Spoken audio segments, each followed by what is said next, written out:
An engineer, a tech idealist, and an energetic leader. Our guest today is Yash Khandor.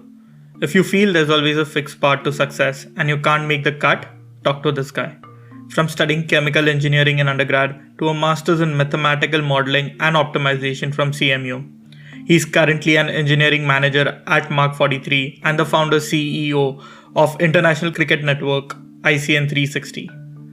While the journey might look haphazard, there's a method to his madness. In this episode, we talk about a lot of interesting stuff with Yash. We talked about his learning on the job, Internet of Things, immigrating to Canada, ICN 360, importance of having a process, creating niche content, and mental models to use in everyday life. This is an interesting one.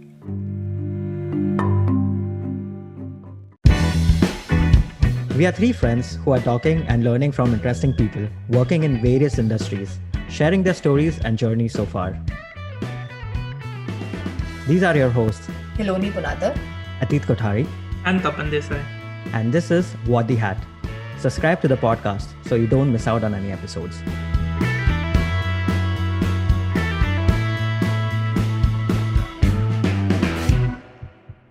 So today we have Yash Khandor with us, and let's dive into our conversation to know more about his journey. Hey guys, firstly, thank you for having me here. It's a pleasure to be here. I've seen your season 1, season 2 as well. Some really familiar faces, to say the least, who have been on the show. So to cut the long story short, the journey has been more like madness when it comes on paper to a lot of people, but there is some method behind that madness. I like to put it that way. So started with DJ, got into chemical engineering, and now why from chemical to where I am today? That's like $1 million question, in a sense that if I got $1 for every time somebody asked me this, whether it's interviews or people that I know or random people, I'd definitely be a millionaire. But yeah, so I started with chemical engineering by choice. A lot of people ask me whether my dad has a business or whatever. No, that's not true. Whether I couldn't get into computer science, no, that's not even true either. It's just that I always had a thing for pure sciences. And I think chemical and mechanical engineering come the closest to pure sciences. The others are more of an applied science. So that's how I got into chemical engineering. During the course at DJ, we were exposed to some really cool stuff. There were a lot of national level paper presentations, international. I actually got a chance to do one international paper presentation. So that gave me insights into what the world is doing, where the world is going. And that's when I was introduced to this world of mathematical modeling and optimization. And that just blew me away. I took my first step in the final year with our project or thesis, whatever you call it, and it was very successful. So then I did further research, and on due diligence, I realized Carnegie Mellon is one of the finest programs when it comes to math modeling and optimization. I was kind of confused initially with the other admits, like I had Cornell as an admit, I had University of Pennsylvania as an admit, and a few others. But I think I made the best decision of my life by choosing Carnegie Mellon. Not that the others are not good, but my experience at CMU was just brilliant. It was surreal to certain points. I don't know if I can do that again when it comes to the workload, but I think the learnings that I got out of that journey was one of the finest that I've had in my life. It was more of an eye-opening journey where you actually get exposed. I think that's true whenever you come out of your comfort zone, which is your hometown or your country. So I think that's true for most colleges, but it was a very holistic experience when it comes to CMU. So that was CMU, and then from CMU, again, when you come to the US, you realize how industries change. 2 years is a long time, and obviously software was always hot. I had a thing for finance because when it comes to mathematical modeling, it's again like pure sciences where it can be applied across the stack, whether it's financial services, high-frequency trading algorithms, or whether it's just pure software architecture, or it's an oil and gas supply chain. Everything involves math modeling. So that's one of the motivations behind doing this as well, apart from the fact that math actually was a thing for me. So then I got into fintech. That was the first step. Worked there for 5 years. But while I was in fintech, I kind of grew within the software design and architecture piece because I started to realize that those things are so crucial to any new product development in this modern world. And today I basically lead the software engineering team here in a company called SOTI. We basically do business mobility and Internet of Things. As a side hustle, like you guys know, I have an International Cricket Network ICN 360. That's more out of passion. I know passion is a very loosely used term. So I am not a big fan of using passion, but I think it's really true. That's what got me going. So yeah, that's a long gist of what I've done. How did you move? Like you said in the very beginning that you have methods towards this transition and to achieve wherever you want it to be. Like the transitions are pretty steep. So how did you kind of manage to do those and still excel or do your best in those individual fields? So I think there are two parts to it. One is the ability to be open to change. If you're open to opportunities, that's when you actually see them. I know it sounds more like a guru, but that's the fact. It's unfortunate that I speak like this, but that's what I've experienced. And the second thing is when you're open to change, automatically, I think it comes within you that you're really willing to go that extra yard or even that extra mile. Because like you said, the transition is not easy. It's steep. It looks very cool on paper when you see somebody successful, but there are a lot of failures that happen behind it. There are a lot of challenges. You get let down by a lot of people that you really trust. It's also the fact that you have a lot of plans in your life, and we all feel our plans are perfect, but they never are, because there are some other plans that are in store for you. And so a lot of factors, like I mentioned, but the most important thing is one is open to opportunity, and the second one is the willingness to work as hard as possible to actually achieve that. Because you know that you don't have the background, but you definitely have the ardor and determination to make it. So for CMU, I had a question. Like you were talking about mathematical modeling. So what's the course about? Like what do you do? So within mathematical modeling, what you're taught is how you pick up any process that happens in life. For example, you pick any process, like you pick an oil and gas supply chain, right? For example, even that can be represented in the form of a differential equation for that matter, and then that model can be solved. Now, how you do a supply chain is also like there are 100 ways to design the same supply chain, but then it comes down to what's the most optimized route, right? Everybody in this world works for what? One thing, that is profit. How do you make profit is you go by the optimized route. I'll give you a classic example. I think it was UPS. They designed this supply chain, and then there were mathematical models built. There is something very, very simple that was designed in their path that got them millions of dollars of profit. And that was the fact that whenever a UPS truck is designed to take a route, they have to take a maximum number of right turns so that they don't have to wait at the traffic light. So like that's something that is so simple and basic, but it actually comes on the back of a mathematical model which was designing the shortest path versus the shortest time. And that's when they optimized the two. So. Yeah, that's a great example. I remember taking a course in undergrad about mathematical modeling, and I hated it because I didn't understand how important it can be. But like giving examples like this, right? Like where there is actual real world application, you could make your business better. You could improve your margins. You could make your life better if you apply to like your everyday life. So I think that's a great example to stress the importance of mathematical modeling. Do you have any example in like where you use mathematical modeling in everyday life? Well, it's not exactly mathematical modeling, but it's still mathematics, right? Like basic time management stuff that we do is pure math. Even like small things like how, especially in this world where we are all so health conscious and stuff like that, when you download apps like Healthify or what's the other one, FitnessPal, they come up with those plans for you. Those are all models that are built on back of some kind of mathematics where they balance your nutrients versus calories and stuff like that. Everything at the end of the day comes down to that.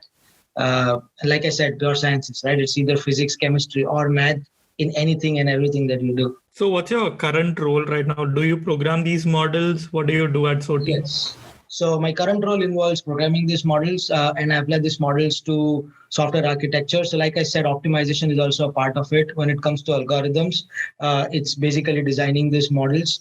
My role is just a little bit more than this because this is too cool to work as a full-time job.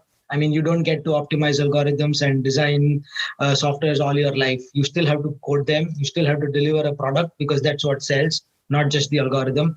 So the role is more holistic in a sense that right from an ideation or an inception perspective all the way to production, including dealing with clients in the product management team, it's all of that encompassed into designing that product, defining the software requirements for it, the architecture and design, and then eventually moving towards working together in a team with 50% hands-on from my end as well. I work more on the GUI and the front-end side, the UI UX side, and then we have a team together that we put together the product and then ship it to production. So are these internal products or it's like for some third party? No, these are mostly third-party products. So like I said, we are an Internet of Things and business mobility companies. So we build products that help our clients. For example, FedEx is one of our clients. So is Coca-Cola. So when you are in those huge warehouses and factories, you use those rugged devices. The software that's on those rugged devices is the Internet of Things software that SOTI provides them with. They can use them to track. One of the classic examples I give everybody that's very easy to understand is FedEx. You have people delivering stuff to you and they bring those, it's called a rugged device, but the school calculator kind of thing with a screen, and then you go and sign on that. Now that has a software on top of it, which detects a lot of things than just deliveries. For example, we track the GPS locations, we track the speed at which the FedEx guy is driving, because if he's driving more than 10 miles an hour, there will be no network connectivity, and so no calls will actually go back and forth. That's for enhancing the safety. If somebody is going off the grid, off the block, even by mistake, then there is a push notification that goes in and that informs people. And all of that is done by FedEx, a team in FedEx who just manages the SOTI application.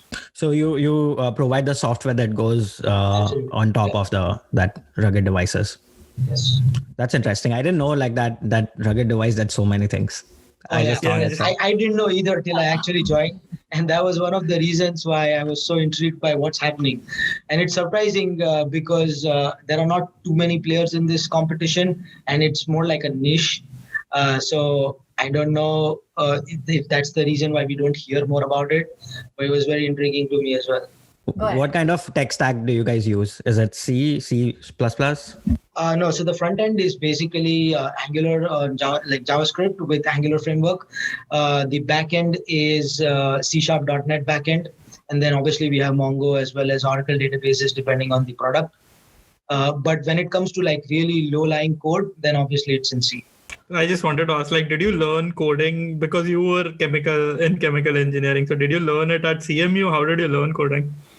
I think a lot of my friends will answer this, but so I don't know, was it because of my orientation for math or whatever? Software programming came very naturally to me. We have the compulsory or the mandatory first and second semester courses in programming. I kind of just liked what I was doing. And then whenever we used to just hang out with friends, I had a lot of friends in software, in computer science and IT. I used to look at their books, and especially I still remember that course, the AOA course, the analysis of algorithms within computer science. And people used to dread that course, and that was something that just came very naturally to me. So I think a part of it was natural, but when it comes to a lot of software that I do at the enterprise level, yeah, you have to learn. I'll tell you a very funny incident. The first job that I got, I had no idea what Angular is. I never heard about it. I don't know what front end is. All I knew was, software. I knew Python scripting. I knew what the math behind it is. And I was told you have 3 days. Here's a project. You have to build an application in Angular and give up. The first time I heard Angular, and I was in no position to say no, it's very difficult to get a first job. He asked me, do you know Angular? I didn't want to lie, but I didn't want to say no. And I'm like, yeah, I always thought that he knows I'm from a background in pure engineering. So Angular is something to do with a geometrical library somewhere. I don't know. But then I realized that, oh, wow, this is a front-end framework. Like a lot of my friends, you all know Dhaval Shroff. He will go bonkers. He's like, you're talking these words. He was my roommate at Carnegie Mellon. So we know each other very closely. And it's like coming from the background that you are, why are you even talking these words? So he always makes fun of me. He's like, you took the hard route to get where you are. But I feel it wasn't really a hard route. It was more like a diverse route to get where I am. So yeah, so that's when I was like, okay, you have to learn. It took 3 days. I wasn't an expert in Angular, but I was able to deliver the project. And that's when I was like, okay, if you're willing to learn, I think you can get this. And that's why it's an applied science and not a pure science. You can't do that to chemical engineering. I ask you to learn something in chemical engineering, it won't happen in a span of few days. So I can't just Google it and become. Well, you can, but then you can't apply it. That's the problem. Right. Wow. I think here we are, Tapan and I, both IT engineers and running away from coding. And then there's this chemical engineer who's actually found his way into the whole space. Yeah, I think that talks a lot to our education system, right? Like it's not doing the right job, right? People who are getting, filtered into different streams which is not aligned with their natural interests. So I think that there is definitely some inefficiency there. Yeah, Because I know a lot of people who don't have any coding or software background, who loves coding, who are one of the best coders, and people who have traditional software, who knows object-oriented programming principles. They don't want to look at a Visual Studio window. So, yeah. I guess that's true. When with these 16, 18-year-olds, right, they are told that, okay, there are the two routes. Go. You want to be a doctor, you want to be an engineer, you want to be a chartered accountant, that's about it. But that's not just what it's about, right? And then that's true. That happened with me. You won't believe I wasn't given the admission in chemical engineering by a person in the admission committee at DJ. He spoke to my father and he's like, do you have a factory? He said, no. He's like, he's getting computer science. Why isn't he taking it? And I'm like, I don't want to. He went on a lunch break. I'm not even making this up.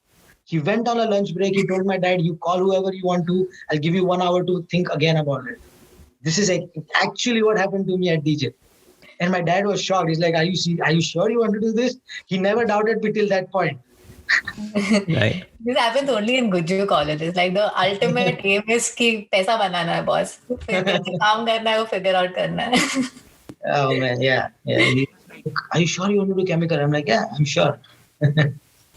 You spoke about IoT and that's what you're doing. And there is everybody right now talks about few technologies which are growing, which have been growing in the past and see a lot of future, be it AR, VR, IoT is one of those. So how do you think this technology is scaling and what has your experience been? What do you foresee for this specific technology? So within IoT, I think, like you said, it's the hot topic, right? Everybody wants to talk about IoT. Everybody wants to be in IoT. But a lot of times we don't realize what IoT actually is. A lot of people are actually doing IoT, but they don't realize it is IoT because IoT has been marketed in that way. But when it comes to the growth, I think there is tremendous scope. One of the classic areas where you can think about IoT is aerospace. Aerospace is the next big thing. And also the second one is healthcare. So it's more aligned with the fact that so when you have elderly people, right, especially where I am, I'm in Canada, the population which is in their late 50s or 60s or even 70s is much higher. So that's a very lucrative industry. So it's all about having drones and then putting the software on those drones. And those drones can do a lot of stuff like monitoring the current status of those elderly people, delivering prescriptions, making the calls to 911 just in case there is an emergency. Because the way the culture here or anywhere in most of these Western countries is, even if they are very elderly, they're living by their own, right? So that's when you can easily apply IoT to it. And like I said, the next thing is aerospace. That's a little further away, but possibilities are endless, right? Elon Musk can make reusable rockets. Anything is possible. So if you had to explain IoT to a 5-year-old, how would you talk about it? So with a 5-year-old, you ask him, if I ask him, what's your favorite toy? He said, okay, my favorite toy is a car. So what makes a car move? So usually you have those cars which actually you pull them a little back and then they go forward, right? So what is it that makes that thing to go forward after you pull it back? That is what IoT is. That is the software basically that lives on that car that makes it go forward. Because the entire design is just a car. What makes it move is the software, which is the IoT behind it. That's how I would explain it to a 5-year-old. I don't know if I want to explain a 5-year-old an IoT, but yeah.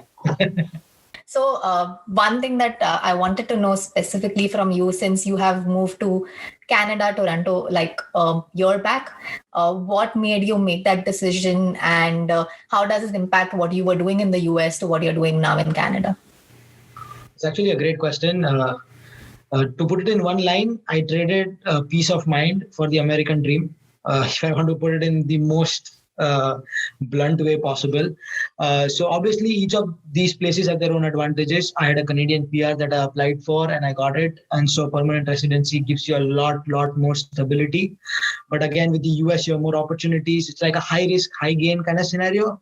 But definitely, if you're looking at Toronto, Canada, that is more than just a backup. I did the mistake of considering it as a backup. It's not just a backup. I mean, if you tell somebody out there in the world that Toronto, Canada is my backup, they'll be like, oh, you are the blessed one. You're the chosen one by the God, right? Because everybody wants to get to that space. So a lot of people who are already in the US might be in a dilemma that should I go to Canada or should I not? Or maybe should I just wait it out? I mean, you can always wait it out, but it's not that Canada is like a walk-in, right? It's not a walk-in clinic. You just walk in and you'll get a PR here. No, it's a process. You have to apply, you have to qualify. So plan ahead. It's if you're in the US, you can call it a backup. It's a good backup to have. It is a stable backup to have. So you will have your challenges here. Do your due diligence, do your study, do your homework, and don't just like blindly follow what I'm saying and then come here and then like, hey, Yash, you told me I'll get a job, I'm not getting. So plan yourself, be smart. You've already seen a lot of life in the US, how it works. So Canada is not that different, especially in the engineering space. It's pretty much the same. It's actually been growing faster than Silicon Valley in the last 2 years as per statistics. So that is really good here. But like I said, peace of mind. So if you want it, I would suggest there are no insecurities or more importantly, instabilities when it comes to immigration. So Canada is important. The process to get there is called express entry visa, which is your express entry permanent residency. It's a very clearly defined path. It's all based on merit and points. So there is no luck or lottery involved. I know a lot of people hate lotteries ever since they've been studying in the US and looking for a job. So yeah, I can see Tapan there. So I feel for you. I got it in my last attempt. My wedding date could not be finalized till 1 month or 2 months before that because I got an RFE in the last attempt of my H1B. I'll probably hear about that all my life from my wife, but it is what it is. So just decide what you want. If you're willing to take the high risk, high gain approach, US is fine. But again, the policies change. So study that well. I think most important thing here is to study well. Make sure you do your homework. Don't just follow anybody blindly. Don't follow me blindly. Don't follow your seniors blindly. Don't follow your counselors blindly. Take advice from them, work on that, but do your due diligence because what you know from what you read is probably going to help you far more than what others are going to say because everybody speaks from their own experience and that will not translate to your own. So I think that would probably summarize. If you have any more questions, everybody's free to feel free to reach out to me outside of this podcast as well. Just a follow-up question to that. There are a lot of people who are right now considering Canada as their studying option and directly taking their masters there and then the PR process gets shorter for them. Is that something that you recommend as well? Sure. I mean, the universities here are really good. They are one of the finest universities in North America. Getting into a Toronto, like a Canadian university is not easy. So people who are thinking that, okay, I might get in there and PR is easy. No, that's not like that. Of course, PR will get easier if you study here, obviously, because you studied here. But as far as the education standard, because I've not studied here, but I've had friends here. I work with people who are few of the smartest and brightest minds in the industry, and they've studied in a Canadian university. So I don't think that is as relevant as long as you're getting to study what you really want to. So decide what you want to study, choose Canada or America based on that, USA based on that, and then you can take the path forward. Nice. I think that was a lot about your full-time job, but what I'm really interested in knowing is your side hustle, your passion. And that's the reason we also called you on the podcast because you commented on the contest saying you want to be a cricket commentator. So talk to us about ICN 360. How did you start it? And then how, I honestly am interested in knowing more about how are you continuing it with your full-time job? Absolutely. There are a lot of questions there. So how I started ICN 360, like I said, passion, obviously I was interested in doing this for a while, but like we discussed, our education system and how we are, this is not a career option, right? You go and tell somebody, oh, you know what? I want to become a cricket commentator. They're like, are you crazy? That doesn't happen. You do it on the side, like sit on the side. So anyway, I'm not complaining. I have no regrets. Whatever I did, I'm happy with whatever I did in my life. But I'm very happy for the fact that I'm actually able to do this side hustle. How it started is I was in the US. I was actually doing it for one of the other organizations. I was just helping them analyze games that are happening in international cricket. They started doing this to just keep an audience. So they tried out a few people. And because I was so interested, I anyway used to do it. I used to follow cricket very closely. And analyzing the game comes naturally to you, especially if you follow cricket and you're an Indian, everybody is an analyst, right? So that comes naturally to you. But I tried to add a little math angle to it, considering that I come from that background. I tried to create that niche in that surrounding. And I got good response from people. And then once that happened, I was like, I want to grow. And so I requested the organization if we can grow. And they were not too keen on that because that wasn't their business model. And that's when we had the Caribbean Premier League going on in Florida. And I was lucky to be in Florida at that point. So I decided to just go and apply for a media pass there. Like, okay, I want to go in as a media. They're like, who are you? I said, okay, I'm a part of this organization and I want to go there. So I just thought that the organization will support and whatever. So I drove all the way to Miami. I went there. I took a chance. And then there I am. And I don't have my credentials. You're not allowed to go in. I'm like, wow, now what do you do? So, but at that point, it was 35 degrees Celsius in Florida, which actually feels like 40, 42. And I was all suited up because I was supposed to be the media, right? I was suited up. It was damn hot. But I didn't even think once about it. And then Alan Wilkins, I don't know if you guys know, a lot of people who follow cricket, they know him or any sport. He's one of the finest broadcasters in sport. He covers the Wimbledon Center Court during the big games as well. So he saw me and he was intrigued to look at me. He's like, hey, what are you doing in this suit? Like, are you crazy? And I'm like, you know what? I'm from the media and I feel this is what I'm supposed to do. I mean, it doesn't matter if it's hot or cold. That's what you're supposed to look and carry yourself as. And he was very happy to hear that. You won't believe that's where it all started. And then he's like, you know what? I'm going to take you in and I'll give you an interview, but I won't do it in an AC room. I'm going to do it in the center of the field on a pitch, on a cricketing pitch. That was a dream. I would never think an Alan Wilkins interview in the center of a pitch on an international stadium without any credentials. And that's when I was on the show live. And I just named it International Cricket Network ICN 360. The name didn't exist before that. I just called it out and I named it ICN 360. And that's how it started. And then people were like, oh, you got Alan Wilkins. And obviously support starts pouring in, right? That's like any startup. It's a very steep growth and then it hits a plateau. That's just the norm. You don't know it initially, but that's how it is. So, and that's how I started growing. I started doing those videos. I got a lot of positive responses. We actually grew from no followers to around 12 to 14,000 followers in less than 3 months. And that was like a boost. And then I suddenly started success is very, I don't know how to call it, but it gives you that adrenaline rush, which is more like a double-edged sword eventually. But it pushed me to the limits where I was like, you know what, I'm going to go all out. I opened a YouTube channel, Instagram, Facebook, but obviously you have to do one thing at a time. So we maintained Facebook as the main channel and that's how we grew. And here we are today. It's been a while after that. A lot of things happened in life. I was switching countries, switching jobs, learning new things. So obviously it's a side hustle. So it went on the side for a bit. It's still going on, but it's not as consistent as it used to be. We still reached 45,000 active followers. So we are doing good. We did well at that front, but then hit a plateau, like I mentioned. Going forward, the goal is to grow it in a sense that there are a couple of things I realized during this startup. I wanted to pursue it as a career. But there are certain things you realize that, okay, it's your passion, it's your hobby.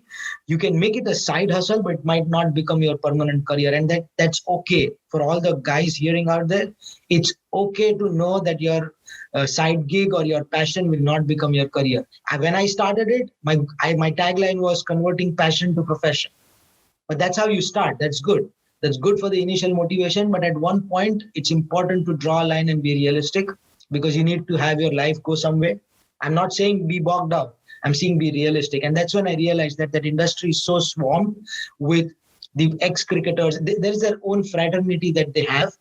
And there's nothing wrong in being an outsider when you are able to do it. But sometimes you realize you're not able to do it. I actually covered the India-West Indies T20 games as a media personnel. There were 280 companies applied, only 19 got through, and ICN 360 was one of them. So it was a proud moment. And that's when I actually got this reality check. I went in there. I was actually in the Sony commentary box for like almost 2 hours, talking to Sunil Gavaskar, Sir Vivian Richards, Ian Bishop. Like, these are the big names in cricket. Like, people who follow cricket, they know that these are the greatest names in cricket ever. And then when you talk to them, you realize they're very honest. They don't have any ego. A lot of new players do, but these old ones who are legends, they don't have to prove anything to anybody. They know for sure what's happening. So that's when I realized that, okay, this is a side hustle. So now going forward, what I know I need to do is develop it into a website that people can actually look it up for content that's not available anywhere else. So you are a niche for the public. You're not somebody like an ESPN or something that everybody wakes up in the morning, any sport fanatic, and looks up. That's not happening, because that's not what you are. You don't have a team of 1,000 people. So that's where the next steps are. The next steps is to make it a platform to provide niche content. We already have like 4 people working for me. So they take, some of them take care of the social media part. Some of them take care of the website. There are a couple of people who write articles for me. So that way we're growing gradually. The end goal is to have probably a team of around 25, 30. That I think is a sweet spot. And then have a platform which has more website views. Email subscription is the next step to go get into, so that we have regular subscribers. But the moment I will be able to do that is when I'm actually able to ship consistent content. And I emphasize on that word consistent, is because that's the most important thing for me and ICN 360 going forward. That's great. So you have like a few people working for you. Are they working full time or on an ad hoc basis? So I wouldn't say full time, but they're not ad hoc either. They work daily, so they're not ad hoc, but they don't like work 40 hours a week on this. So they're more like part time, but still working every single day, because you want to ship some of the other content every day. With COVID scenario, it's been an issue that there are no live games. So it's very difficult to generate content unless there's somebody who's really willing to write from the blast from the past kind of thing. But even that kind of gets lame. If ESPN can see a drop down in TRP by like crazy amount of percentage. So that's what COVID has done to people. But yeah. Right. Yeah. So you spoke about your entirety of the journey, and a couple of things that I really liked is the realization that you had. A lot of people kind of miss it, that side hustle could not be a full-time career and keep chasing it and then keep bogged down or have that curve where kind of they burn out with it. So having that insight is a very good thing. You also spoke about like regularly creating niche content. And in the space where there are already the biggest players who are regularly creating content, there are a lot of fan base accounts which are creating regular content. And there are these new companies like Dream 11 or in the cricket space who are also like continuously creating content, predictions, a lot of things. So how do you think that you would be able to create, or you are creating niche content, which probably these people haven't covered yet? As far as niche content goes, like I said, with my background in math and I think for stats, I try to find those analogies that exist in cricket. So there is a difference between causation and correlation. But I think a lot of times correlation goes a long way when it comes to marketing this content. Causation plays a big role in larger things in life, bigger decisions in life. But when it comes to sport, correlation plays a big role. And this is one example. I'm not saying this is all about it, but this is one of the examples. And these are things that you don't really always get. And even if you get it, it sometimes gets unnoticed in between all the multitude of articles and the stars that these big players have. And so in cases like us, if we only ship that kind of content, people know that, okay, if I want to look at a content of this type X, we'll come to this website, and for everything else, we go somewhere else. That's how you create your brand and then move forward. It's like understanding not your limitations, but the limitations of the industry and growing where the scope actually lies.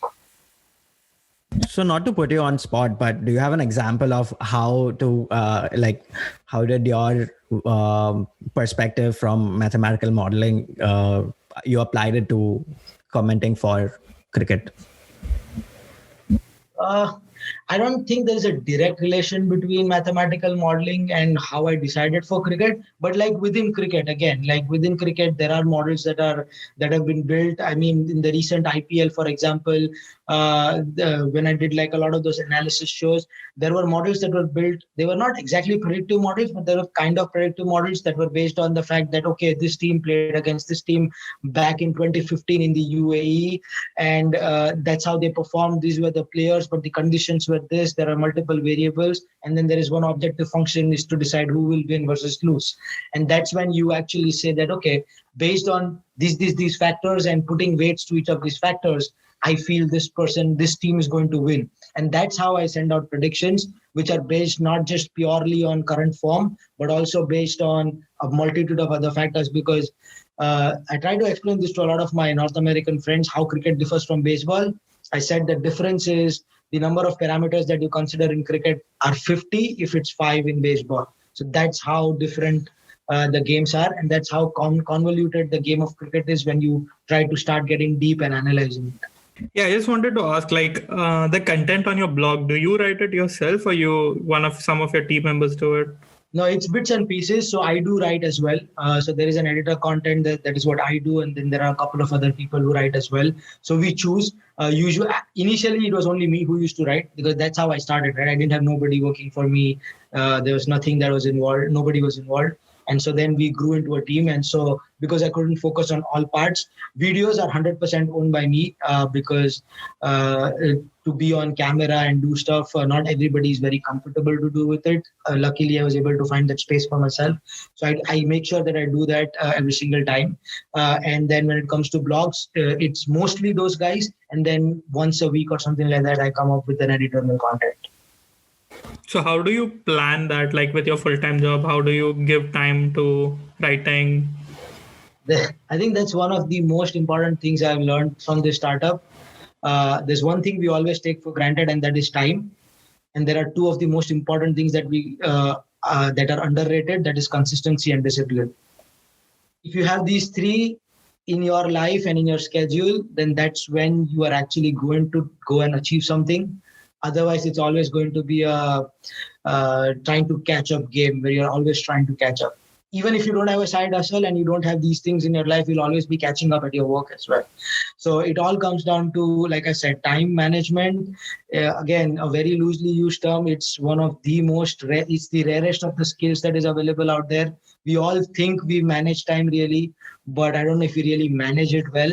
So yeah, time management. And the other one is, so how do you achieve it is through discipline.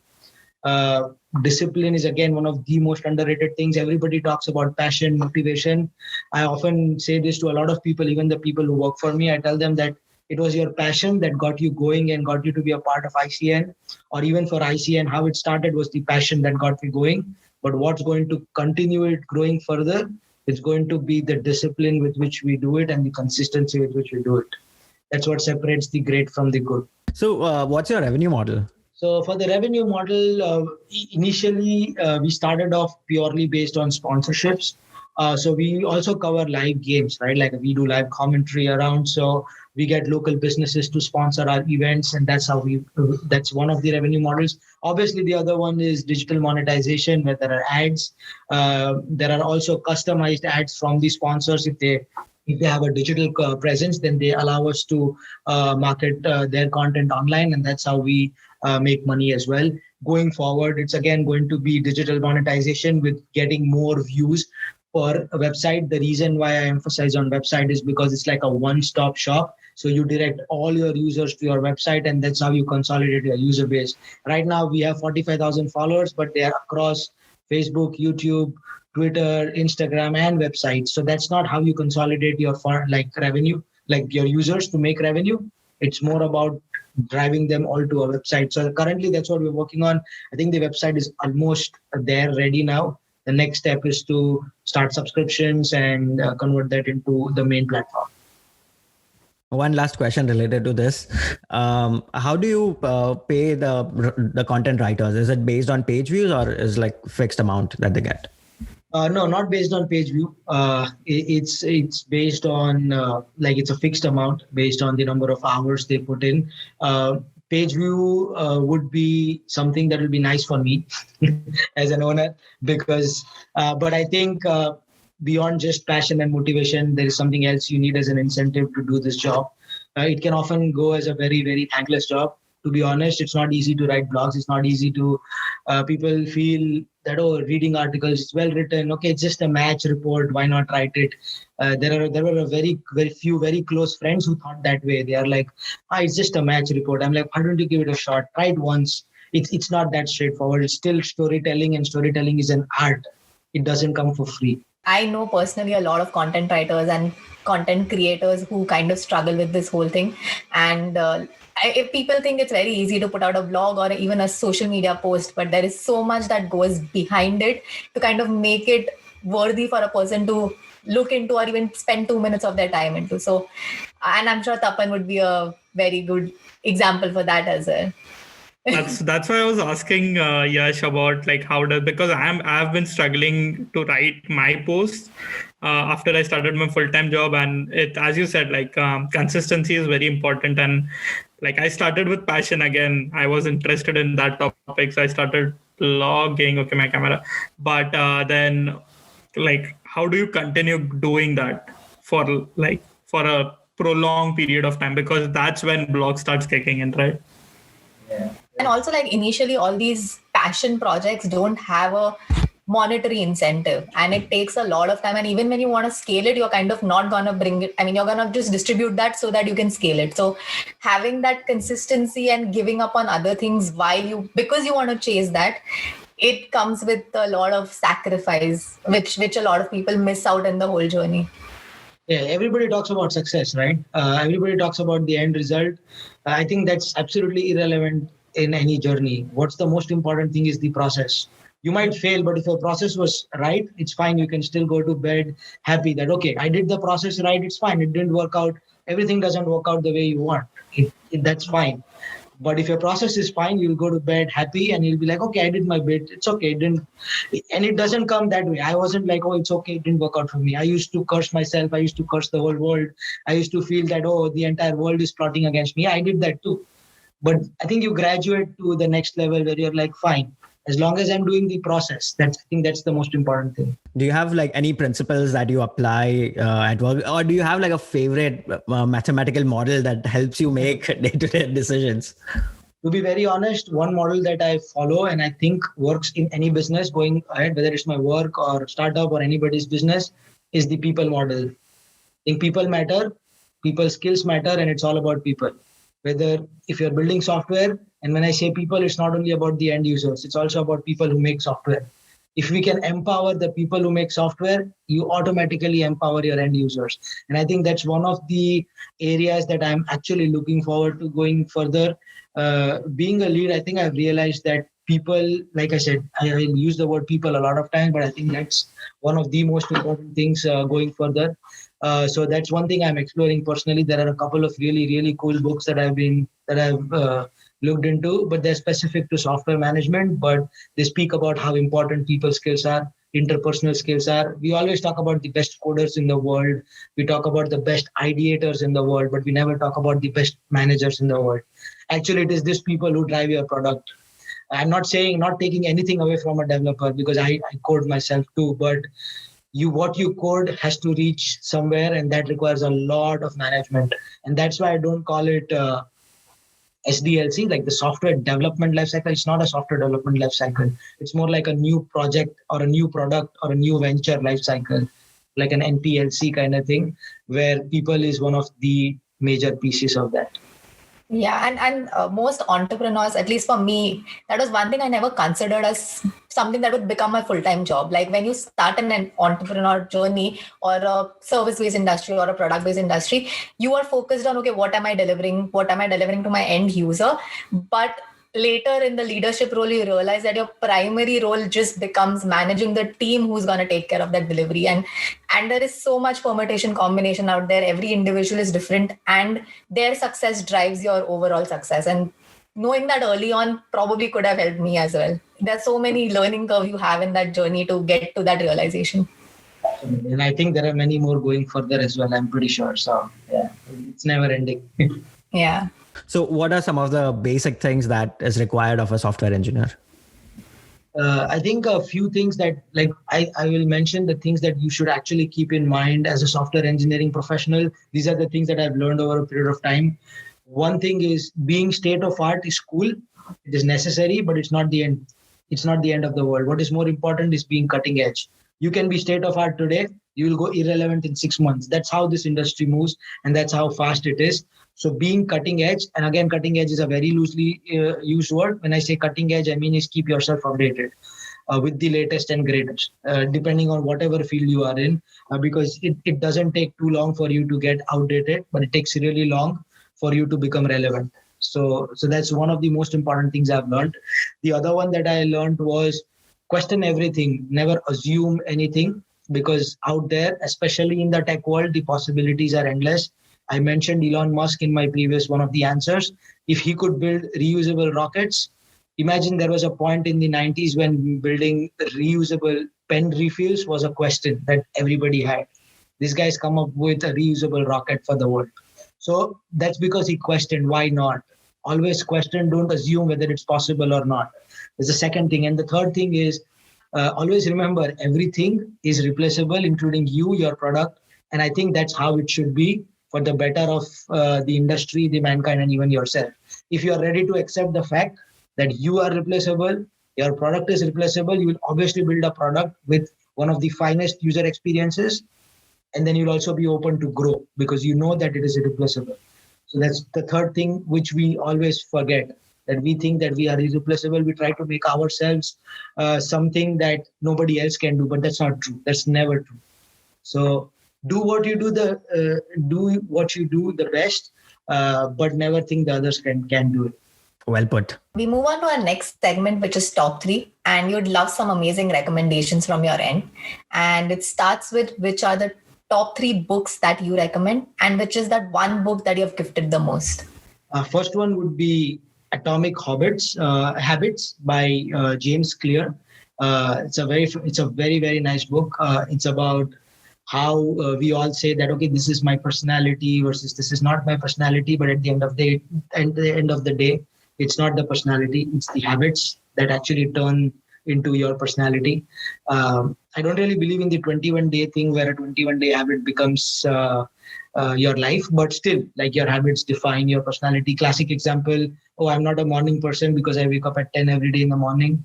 Have you tried waking up at 5 for 2-3 months and see if you're a morning person or not? Probably you haven't. So that's the gist of that book. The second one is Hit Refresh by Satya Nadella. It's almost an autobiography by him. It's weird that he's still living and then still active career, but he has an autobiography. But that's a very nice book where he mentions his journey since his college days in Hyderabad all the way to becoming the CEO of Microsoft, and how at every point where he thought that there's nothing happening, he's hit a plateau or there is a downfall, he hit the refresh button. And that's why it's called Hit Refresh, and how things changed for him and he grew up in his life. Very nice book. And then the third one actually comes from my passion for cricket and sport in general. It's called The Winning Way by Harsha Bogle and his wife Anita Bogle. It's a book for management, but it's more about learnings from sport. It's not just essentially cricket. It's more cricket because of Harsha Bogle, but it's cricket and any other athlete. And they relate how an athlete can give lessons, the best management lessons to people in management in any corporate industry. And obviously that's the oldest book here that I'm talking about. So it's the most gifted book, the book that I gifted the most. So these are the top 3 books. Yeah, I also wanted to know the software management books that you spoke. It's called Managing Humans. I forgot the author name. It's not coming to me. He goes by the name Rands. I can share that detail probably post the show. Great. Next recommendation is about movies and TV shows. Favorite movies, probably Pirates of the Silicon Valley. That was a nice one. That's very geeky, but that was nice to know how two really ordinary people made it big in the Silicon Valley. It's about Bill Gates and Steve Jobs. And one of the favorite parts for me in that movie is how Steve Jobs is actually interviewing a guy at Apple. So that was good. The other one is The Pursuit of Happiness. Cliche, but again, one of the most inspiring movies. I don't think you can go wrong anybody can go wrong with that movie. Again, one of the finest. The Shawshank Redemption is again one of my favorites. Again, a very nice plot, very well made movie. But I like to add one of the Bollywood movies as well. I don't want to sound like, okay, I only watch Hollywood movies. So within Bollywood, I would say one of my favorites has been Three Idiots. The way it's been made, the message that was conveyed, I think was more important for me, where excellence is more important than a defined path. I often tell people, when somebody tells you there is this one defined path to achieve success in your field, that's not true. There are 100 ways to achieve what you want in your field. Just have to be willing to go for it. Good recommendations. Moving to the next, top 3 podcast or YouTube channels. Podcasts. I started podcast very recently. So one is This Week in Startups. It's a very nice one where you want to know about the latest startups coming up, what's happening in some of the startups you heard about in the previous podcast episodes, also about one of the greatest or the weirdest ideas that are out there and how people are actually making them into a business model. So that's very cool. The other one is because I'm working towards leadership and wanting to get towards people management. It's called the Look and Sound Leadership podcast. It's about giving leadership lessons to people who want to get into leadership and giving coaching tips to people who are already in leadership. So that's the second one. And then the third one is to just get away from all the work, want to be happy. It's called the Happier Podcast. Just listen to them. You'll feel happy. It's all about happiness in your life, in your personal relationships, tangible, intangible, living, non-living relationships that you have, and most importantly, your relationship with yourself. Good recommendation. Never heard of any of the shows, so I'll just check them out. Yeah, I'm gonna put them on my list. Couple of things I'm also trying to grow into. But the Happier Podcast, that sounds pretty interesting. Yeah, it's nice. I mean, it's something apart from people talking about work and business and money. So that's good. Yeah, I mean, everybody eventually is chasing happiness. Like whatever you do, wherever you go, that's the end goal for everybody. Awesome. Top 3 things that you learned starting your own side hustle or a startup. Okay, the first thing would be inspiration can come from anywhere.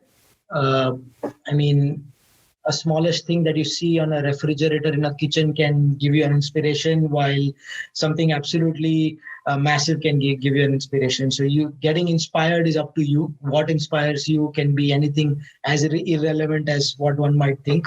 So inspiration can come from very funny places. That's one thing. The other one is you will never be fully ready. Whether it's an interview, whether it's a product, whether it's yourself, whether you're marketing anything, you will never be fully ready. You attach a timeline to yourself, you attach a bunch of goals you want to achieve, and that's it.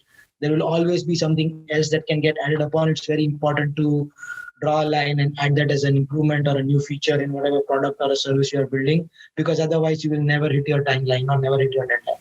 So knowing that you will never fully be ready as a person or a product or a business is very important to know. And the third one would be defining a problem, I think, is very important. It's more crucial than actually the solution. One of the classic examples I give everybody is how artificial intelligence and machine learning works. Everybody wants to do AI and ML and wants to apply in any and every other business. But the problem is they don't know what the problem is. You have all the data in the world. Applying machine learning is like 10% of the job. 60-70% of the job is identifying the problem. The other 20-25% is probably cleaning the data that you have. And then the 10% is the ML cool stuff that people talk about. I think most important thing is defining your problem.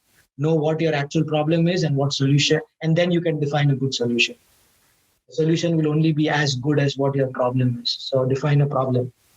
So thank you so much, Yash. It has been great having this conversation with you, knowing it is possible to have a side hustle with your full-time job, knowing that it's okay to switch your career whenever you want at whatever time, and there is a possibility that you would still excel at it.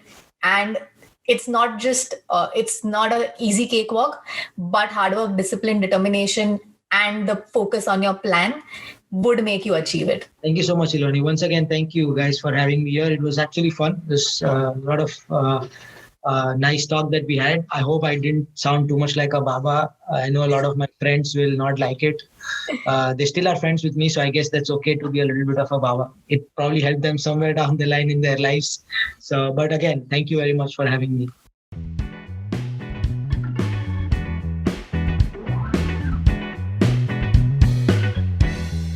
So that's about it, folks. We will be back next week with another guest and another story. We would love to hear your thoughts about the episode. Feel free to reach out to us on Instagram, Twitter, or Facebook. You can just search What the Hat Podcast. Also, subscribe to us on Spotify, Apple Podcasts, Castbox, YouTube, or wherever you get your podcast from, so you never miss out on the next episode. This is Hiloni, Atit, and Tapan signing off, and this was What the Hat.